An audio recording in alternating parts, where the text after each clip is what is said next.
He's asked how to get rid of a dual personality. And it's a wonderful question, but the question I think is actually even deeper than maybe you realize when you ask it. When you say dual personality, the implication is that one is real and one is not real. Yes, But I'm- mask is what we put on mask. But I'm actually going to go a step further.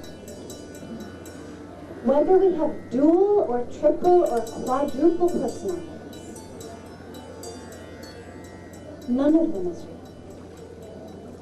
Even if we only have one, that's also not real. The personality is something that gets acculturated into us. A newborn baby has no personality. Doesn't mean they don't have sanskaras, doesn't mean they don't have karma, doesn't mean they don't have buddhi. But what we call a personality is actually something that gets developed based on our acculturation in our families, in our schools, in our societies. This is where we get huge, broad generalizations. Indians are like this. Americans are like that. Europeans are like this. Well, if the culture didn't play a role, then you wouldn't be able to make any generalization, whether it was true or not. The world in which we grow up, what's considered acceptable, what's not acceptable, what's considered a good personality trait, what's not a good personality trait. All of these things actually determine what personality we exhibit. They've actually done great studies with children. And before they put them in the room, half of the children, they show a 1-minute TV show in which a young boy is beating up on this doll. It's one of these dolls that they have where you hit it and it falls and then it bounces back up. You know, the inflatable type of... Okay. So the children see a 1-minute TV show in which some boy is beating on this doll. Half of the children see it, the other half don't. Now they all go into the room. In the room there's 50 different types of toys. Of those 50, one is the doll that they saw in the TV. The children who watched somebody beating this doll on TV will automatically go over and start beating that doll.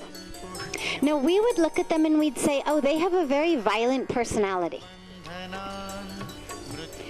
But they didn't walk in with that personality. We gave it to them by what we showed them and taught them. So from a spiritual standpoint, the ultimate goal is actually not so much just how can I have one strong personality, but how can I actually realize that every aspect of my personality is also a mask. Whether I have one mask or 100 masks, it's still a mask. And it's a mask that tells me I've got a good sense of humor, I'm a smart guy, I'm really good in business, whatever. However we categorize our personality. But that's not who you are. Who you are is much deeper than that. And if you identify just as that personality, trying to figure out, am I a smart guy, not a smart guy, a funny guy, not a funny guy, a sensitive guy, not a sensitive guy, the type of guy who cheats or not the type of guy who cheats, then you're actually missing the point. Who you are is that divine spark. And the question is, how can I actually relinquish my attachment to all of these masks, even the ones that I think are good? Because that's still an attachment to something that's not self. And how can I just become emptier and emptier and emptier? The universe does not like a vacuum. Science tells us that. Every time you create a vacuum in science, what happens? Something rushes into it. The fastest way to fill something is to empty it first. It's how our lungs work. It's why we breathe. In our lives, when we want to be filled with peace, with divinity, with joy, first we have to create this vacuum. We have to empty ourselves of who we think we are. And only then can we be filled. I'll conclude just very quickly with my favorite story on the subject, which is of a man who goes to a guru. And he decides, I'm ready for enlightenment. I want enlightenment. And he finds out there's this one guru who's the one who can grant you enlightenment. So the man walks across the river, climbs the mountain, gets to the cave on the top of the mountain. And he walks into the cave and he bows at the feet of the guru. And he says to the guru, this is who I am, this is what I've done, this is what I've learned, these are my strengths, these are my weaknesses, this is my history. But the Purakani tells him everything. So the guru says to him, have a cup of tea. So the man says, I didn't come for tea, I came for enlightenment.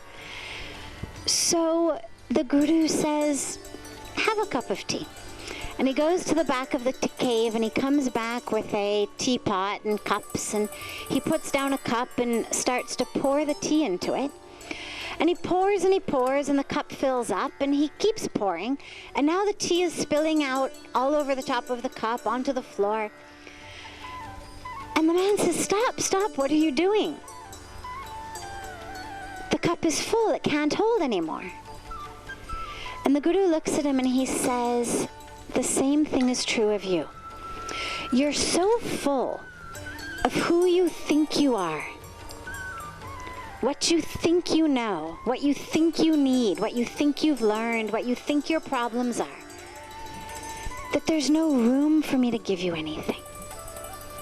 So I'd say the answer to the dual personality is get rid of both of them. Create that space so that real divine flow and spark can come.